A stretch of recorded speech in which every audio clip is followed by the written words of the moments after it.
again, it's Paul Feuerstein, still locked in the same room I've been in all week long. And one of the nice sidebars of being locked up is I'm spending a lot of time on the computer and I'm meeting new friends and people who I didn't know were around, and some really fantastic resources. And one of the wonderful resources I came up with was a nice person named Xaña Winans.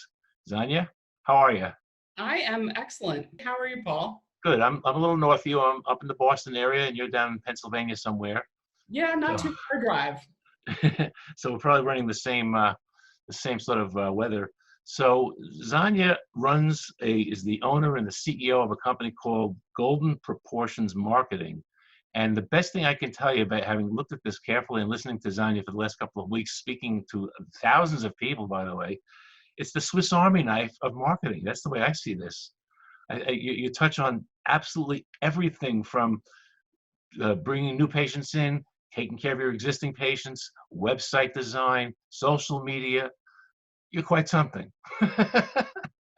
Well, I thank you. I've always been of the belief that marketing for dentists shouldn't be any different than if I was marketing for Pepsi or Ford. I mean, I came from an old advertising agency background before I started my company. And never in a million years would I approach a major corporation and say, I can fix all your problems with this one thing. That's crazy. So you have to look at every stage of the patient's journey through the practice. Everything that you're doing is marketing. And so that's why we're so comprehensive. So this is an odd time. Obviously, it's a unique time. And people are asking me, and I'm sure they're asking you the same questions. What and should we be doing any sort of marketing or social media at this point? And number two, my second most important question is, when this becomes apart and we get back to work, whatever that's going to look like, how should we prepare for that? So let's talk about right now. What are we doing? What should we be doing right now? Right now, I know the gut instinct for everybody is to just slam the brakes on any kind of marketing that they're doing. And that's completely valid to an extent. I mean, you're not bringing in revenue. The last thing you want to do is spend money on Google ads and Facebook ads and, developing new things. So all of that, I truly believe we're frankly telling all of our clients to pause that. One thing that they can and should be doing, if they are doing search engine optimization with a company, keep that up, because all of your competitors are going to be killing it right now. And this is your opportunity to start to climb in the ranks. So I would keep that strategy. Social media, I love social media for right now because it is the most perfect opportunity to just connect with people in an incredibly authentic way. You are literally going through the exact same experience that they are. It humanizes you. You can literally kind of shoot videos from your home and show them you got your kids running around in the background. You're dealing with the same issues that they are, and it's going to create more connection for you. I think that's critical for becoming a practitioner in dentistry. Is it's such a close to the patient, and you want to establish that relationship or maintain your relationships with your existing patients. I don't know. Is it time to be marketing for new patients at this point? I mean, some offices are open for emergencies, and I've seen some really strange stuff out there. People grabbing people, saying, "Hey, we're open. Come on over," type of thing. I'm not a big fan of that, to be honest with you. Yeah, that's not my approach. I don't find that terribly ethical. We do have some doctors who are accepting emergency patients, my husband being one of them.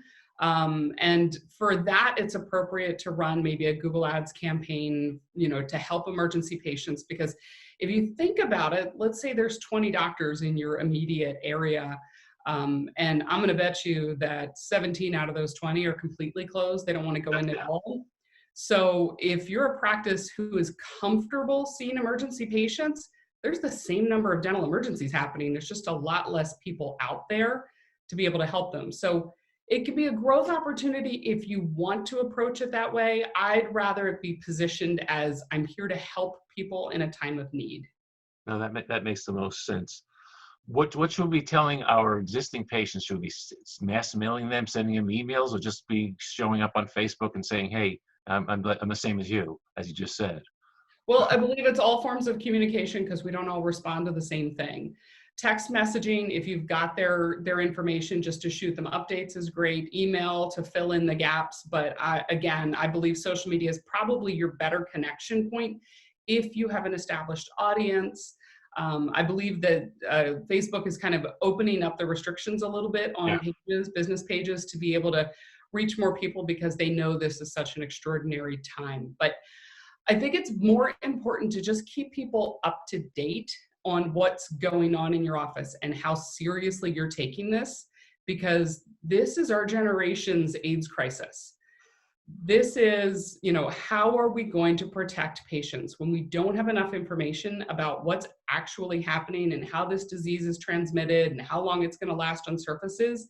Staying in contact with people, being very transparent about what you're doing in your messaging, that's going to help your patients to feel safe, which is really going to be your key if you're going to want to grow your practice and get people back in there when they finally do lift those restrictions. Yeah, I mean, I guess we all have to say we understand the situation, and one of the reasons that we're not in our offices, particularly as dentists, we're being denied some of the PPEs that are out there. I mean, that's a real problem for me personally. Everything that's coming into Massachusetts is going to Mass General Hospital. It's not coming to the dental offices. So the masks, the gowns, et cetera, are a real challenge. So I want to make sure that my patients know that once we get back into that office, we're going to be top shelf with all this, with all these things. So segueing that, what do you think? I mean, I don't think anybody really knows, but what do you think is going to happen when this is all, quote, clear? And I don't think it's going to be so clear. So how do we go back to the offices? And how do we think about scheduling and things like that? I am a big believer in managing people's expectations, and we are going to need to be putting extra time and effort into sterilization and infection control in between patients. So when you talk about scheduling, I believe we need to be adding buffer zones on every single appointment time. If you normally had an hour for hygiene, you might need to make it an hour and 10, an hour and 15, because there needs to be extra time going into that sterilization process to make your patients feel really comfortable. I also believe if you have a cancellation policy where you're fining people for no showing for their appointments, that needs to drop in a hurry, because people are going to be so scared. It's hard for them to let go of that fear to just drive into your office to be seen for a routine appointment. So we need to be much more empathetic about what patients are going through, and that messaging just has to come through in all of your communications. Yeah, one of the things that sort of frightens me is that in our office, we've booked 6 months ahead. So we have patients sitting in the book right now, hour. And the tendency is to say, well, we'll just go back to work. That's not going to happen. That's not going to work at all. And what about these, a month and a half's worth of hygiene patients that is, never mind the dentistry part. To me, the hygiene patients, they're all sitting there waiting. When can we get back in? And how are we going to do this? How are we going to manage this whole thing? I'm very concerned. Well, I believe this is a great opportunity for practices to stretch their comfort zone a little bit and start maybe expanding hours. You've got some time to make up for the past 2 or 3 months that I think we're all going to be officially off. Your team has been without salaries. Your practice has been without revenue. So working a little bit harder now. When we open up, you're going to help make up for some of that deficit. So I think that's going to be important. Plus, if we need more of these buffer zones. But there's going to be patients who, you're right, it's going to be 9, 12 months before they can get back in the schedule with the way that this is going. And it's really kind of like a moment to moment thing, depending on what each state's governor decides your next potential open date is going to be. Yeah, Pennsylvania's been very tough, by the way, as you know. Now I know that one of the things that Golden Proportions does is you do some very clever analytics. I forget the acronym. What I think you call it, Smart Market Dental. So this is software that we actually developed a couple of years ago because I am a nut for being completely transparent with my clients. And if I don't have any way to prove the return on investment for what I'm doing, I don't feel good about taking clients' money. So we've actually got software that connects to their practice management software. And we can tie through call tracking and connection to the PMS. I can tell you exactly what patients came from a particular marketing source. I can give you the source data to prove which patients they are, what their treatment plan value was, their production and collections, and it calculates your return on investment because Doctors do not have extra money to spend right now. They need to spend it really wisely, and this platform will help them eliminate the waste and reinvest in the things that we can prove are actually working. Boy, we could spend about a half an hour on that one. We only, we only have 10 minutes. So uh, we've thrown out a lot of information. So, I mean, like I said, I love what you've been doing, and I want to know how people can connect with you, contact you. What's the best way to track you down, answer, for questions and answers, or any advice that you can give them? And, maybe someday they'll even become your clients. Well, I would love to talk to anybody. Just go to our website. It's goldenproportions.com. Our web chat's up. It is monitored almost all the time. Maybe not at 1 o'clock in the morning. I get some odd times for chats that come through. Or just drop me a personal email at xana@goldenproportions.com. We didn't mention it at the beginning, but I'm married to a dentist. So I am living this issue just like all the other doctors out there.